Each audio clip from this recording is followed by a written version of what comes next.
মাছের ডিম আর ফুলকপি দিয়ে যে এইভাবে এত একটা মজাদার রসা রান্না করা যায়, এইটা কিন্তু এই ভিডিওটা না দেখলে বুঝতেই পারবেন না। হ্যালো এভরিওয়ান, সবাই কেমন আছেন? আশা করি সবাই খুবই ভালো আছেন। আজকে আমার মা বানাবে ফুলকপি দিয়ে মাছের ডিমের রসা। তার জন্য প্রথমেই 1 খণ্ড মাছের ডিম নিয়েছিল, নিয়ে সেটাকে ভালোভাবে কেটে পরিষ্কার করে নিয়েছিল। তারপর তার ভিতর হলুদ, লবণ আর সামান্য পরিমাণের ময়দার গুঁড়া দিয়ে এটা ভালো করে কিন্তু মেখে নিচ্ছিল। এই মাছের ডিম অনেকেও চাইলে সেদ্ধও করে নিতে পারে, কিন্তু সেদ্ধ করার থেকে আমার মতে এইভাবে রান্না করলে কিন্তু খেতে বেশ মজাদার হয়। মশলার জন্য নিয়েছিল ধনিয়া, জিরা, কাঁচামরিচ, শুকনো মরিচ আর আদা। এই সব মশলা মা একসাথে ভালো করে বেটে নিচ্ছিল, কারণ বাটা মশলার স্বাদটা অন্য মশলার থেকে কিন্তু অনেক তুলনায় বেশিই হয়। এইখানে মার মশলাটা বাটা হয়ে গেছে। এখন মা এই মশলাটা ভালো করে তুলে নেবে একটা প্লেটের ভিতর বা একটা বাটির ভিতর। এখানে মা একটা বাটির ভিতর মশলাটা তুলে নিল। এরপর এটার ভিতর দিয়ে দেবে পরিমাণ অনুযায়ী হলুদের গুঁড়া আর স্বাদ মতো লবণটা দিয়ে দেবে। এইখানে মার সব মশলা তৈরি হয়ে গেছে। এখন মা যে ফুলকপি আর আলুটা কেটে রেখেছিল, একটা কড়াইয়ের ভিতর মা জল গরম করতে বসিয়ে দেবে। জলটা হালকা একটু গরম হয়ে গেলে মা তার ভিতরে ওই যে ফুলকপিটা কেটে রেখেছিল সেই ফুলকপিটা সেদ্ধ করতে বসিয়ে দেবে। কারণ ফুলকপিটা যতই ভাজো না কেন, তারপর একটু সেদ্ধ না করলে কিন্তু ওটা একটু শক্তই থাকে। তারপর এটার ভিতর দিয়ে দেবে হলুদের গুঁড়া আর লবণ। এখন এগুলো দিয়ে মা ঢেকে দেবে।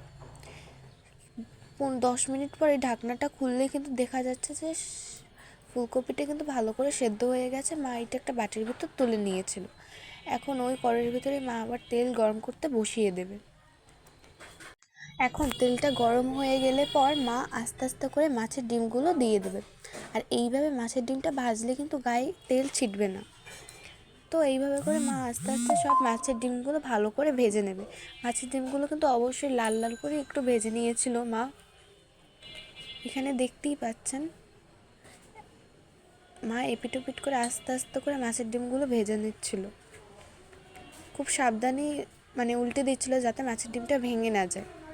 এখানে কিন্তু প্রায় মাছের ডিমটা ভাজা হয়ে আসছে। আর কিছুক্ষণ মা ভাজার পরে মাছের ডিমগুলো তুলে নেবে।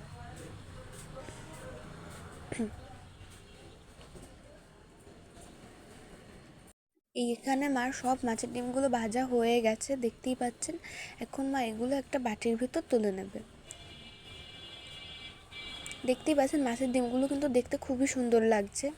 এখন ওই তেলের ভিতরে মা যে আলু কেটে রেখেছিল সেই আলুগুলো ভাজতে দিয়ে দিল। মা আলুগুলো খুব ভালো করে কিছুক্ষণ ভালো করে ভাজা ভাজা করে এরকম লাল লাল হয়ে গেলে আলুগুলো মা তুলে নেবে। মা আলুগুলো একটা বাটির ভিতর তুলে নিল।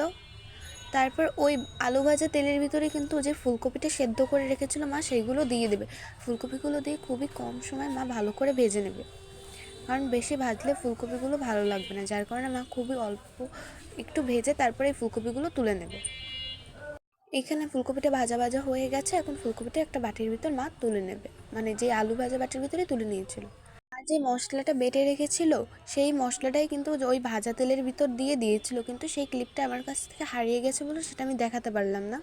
যাই হোক, তারপরে ওই মশলাটা দিয়ে মা বেশ কিছুক্ষণ কষিয়ে নিচ্ছিল। ভালো করে কষানোর পর ওই যে ফুলকপি আর আলুটা যে ভেজে রেখেছিল সেই আলুটা দিয়েও বেশ কিছুক্ষণ কষিয়ে নিয়েছে। কষানোর পর এটার ভিতর মা পরিমাণ অনুযায়ী জল দিয়ে দিয়েছে। জল দিয়ে এটা ফোটার জন্য মা ওয়েট করতেছিল, কারণ ঝোলটা না ফুটে উঠলে মা ডিমগুলো আগে দেবে না। এখানে ঝোলটা ফুটে ওঠার পর মা ডিমগুলো আস্তে আস্তে করে এক এক করে দিয়ে দিচ্ছিল। এখন এগুলো সব কিছু একটু হালকাভাবে মা নাড়াচাড়া করে দিচ্ছিল। নাড়াচাড়া করে বেশ কিছুক্ষণ এটা রেখে দেবে ফোটার জন্য। যখনই ভালোভাবে ফুটে উঠবে তারপর মা এটার ভিতর যে গরম মশলাটা বেটে রেখেছিল সেই মশলাটা দিয়ে দিবে। মার এখানে সব কিছু দেওয়াই হয়ে গেছে। এখন এটা আর কিছুক্ষণ মা ভালো করে ফুটিয়ে নামিয়ে নিলেই তৈরি ফুলকপি দিয়ে মাছের ডিমের রসা। রেসিপিটি কিন্তু দুর্দান্ত হয় খেতে। রেসিপিটি ভালো লাগলে অবশ্যই লাইক, কমেন্ট এবং শেয়ার করে পাশে থাকবেন।